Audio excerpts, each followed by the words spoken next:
Sumainyo ang Panginoon. At sumaiyo rin. Ang mabuting balita ng Panginoon ayon kay San Marcos. Papuri sa iyo, Panginoon.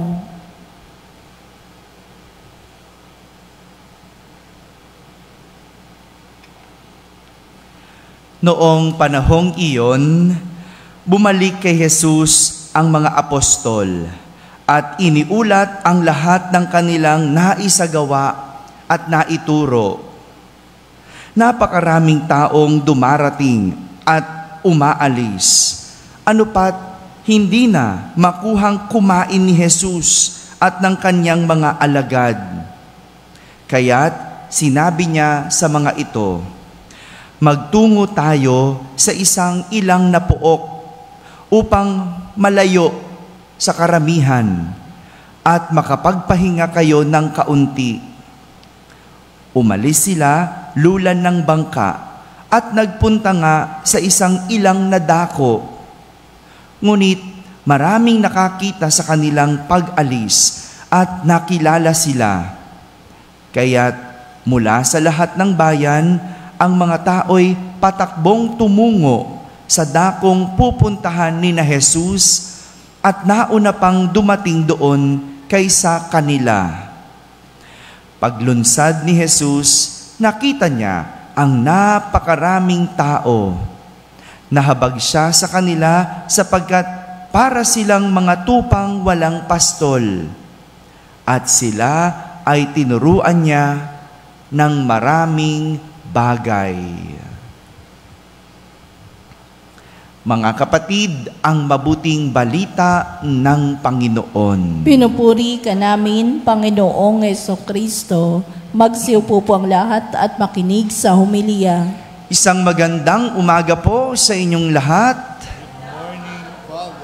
Magandang umaga rin po sa lahat ng mga nasa barangay na nakakapakinig ng ating banal na misa. Sa lahat ng nasa tahanan nagsisimba via online, sa lahat ng nasa abroad, isang magandang araw po sa inyong lahat. Kasama kayo sa aming banal na pagdiriwang dito sa ating parokya. Noong Huwebes, naalala niyo pa po ba? Hello. Ayun. Noong Huwebes, naalala niyo ba ang ebanghelyo? Clue. Sinugo ni Jesus ang kanyang 12 apostol. Naalala niyo na? Sinugo ng tig-ano? Yan, tig-dadalawa. No? So ilan lahat silang tig-dadalawa? 6. Yan, naalala nyo na. No? Sinugo niya ang kanyang mga alagad para sa isang misyon. At binigyan niya sila ng kapangyarihang magpalayas ng demonyo. Anong sabi niya? Anong bili niya sa mga alagad? Huwag magdala. Naalala nyo na yon? Diba? Huwag magdala ng kahit ano. Pagkain, damit, pera, balutan o bag. Diba? Naalala nyo yan, diba? So, huwag magdala.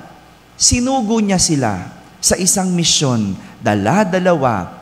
At ang tanging ibinigay, kapangyarihang magpalayas ng demonyo. Yun yung noong Huwebes. Ngayong araw na ito, ayan, ituloy natin ang kwento. Ituloy natin na nagbalik na ang mga alagad. No? Mula sa misyon, nagbalik. At sa kanilang pagbabalik, iniulat nila. Ano ibig sabihin ng iniulat? Yan, nireport yan, kinuwento. No? Iniulat nila ang lahat ng kanilang nagawa at naituro.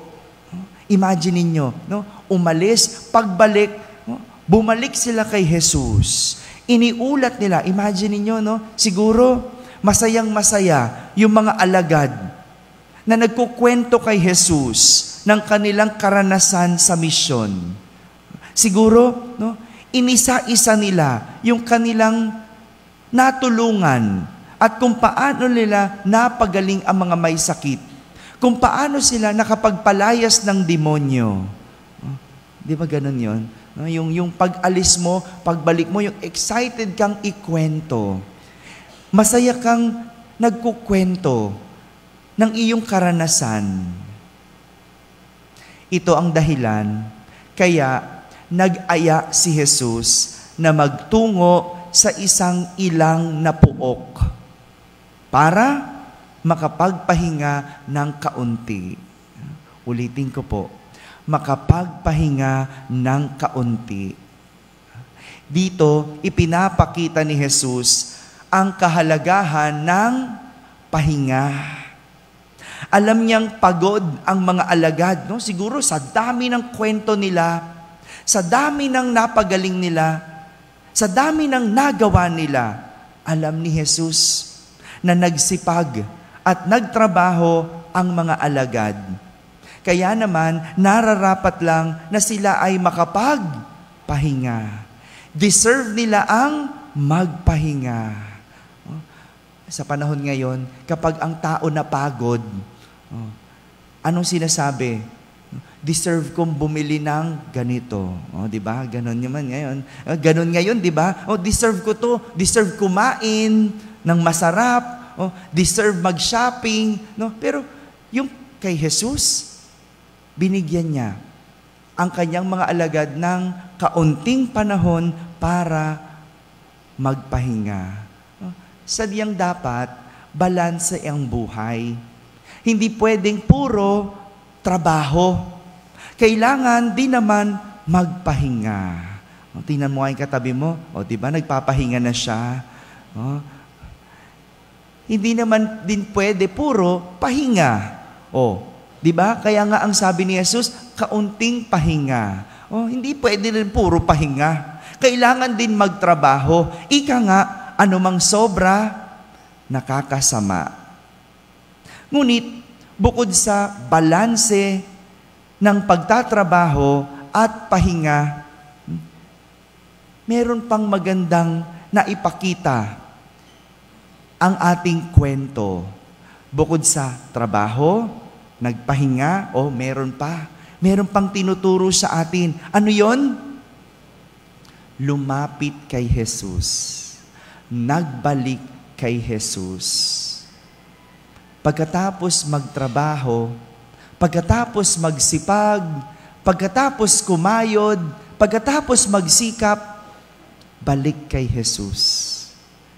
Balik kay Jesus. Ito yung isang maganda na ipinakita sa atin ng mga alagad. Hindi sila puro trabaho, hindi rin lang naman nagpahinga, kundi nagbalik sila kay Jesus. Ito yung maganda na dapat mayroon ang tao. Marunong ding magbalik sa Diyos.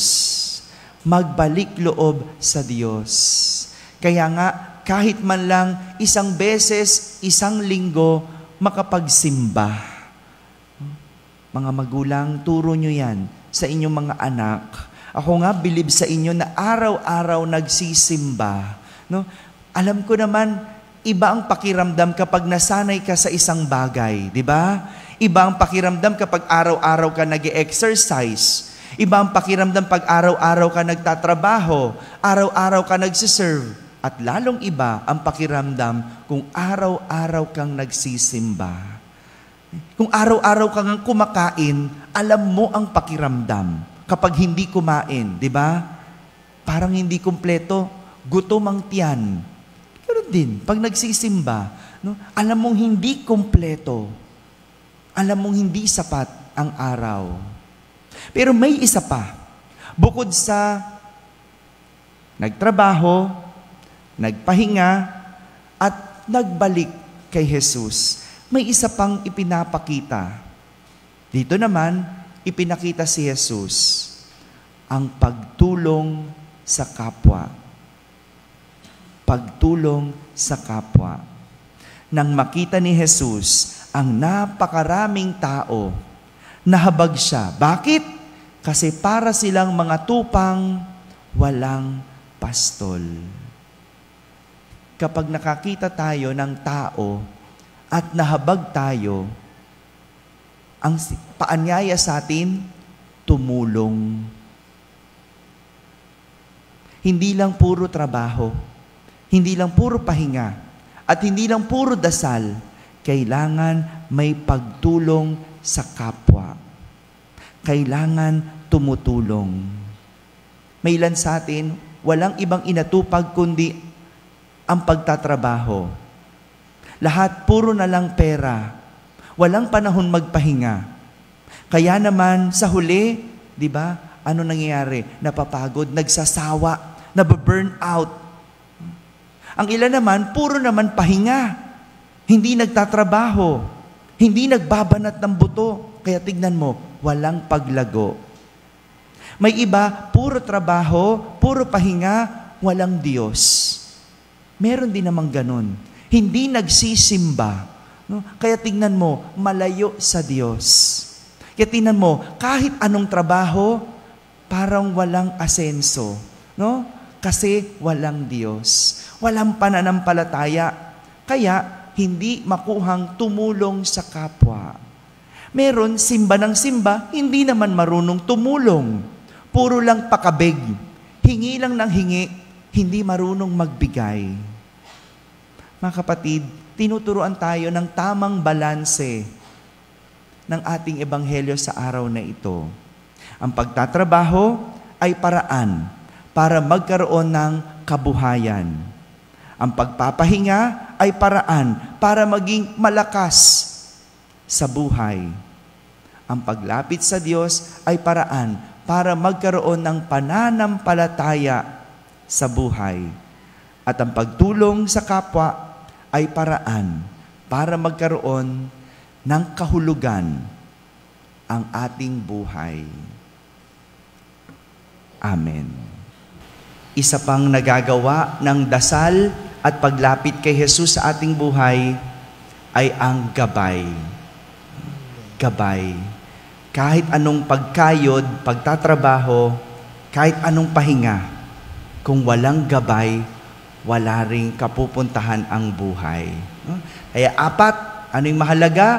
Magtrabaho. Ano pa? Magpahinga. Magdasal at tumulong sa kapwa.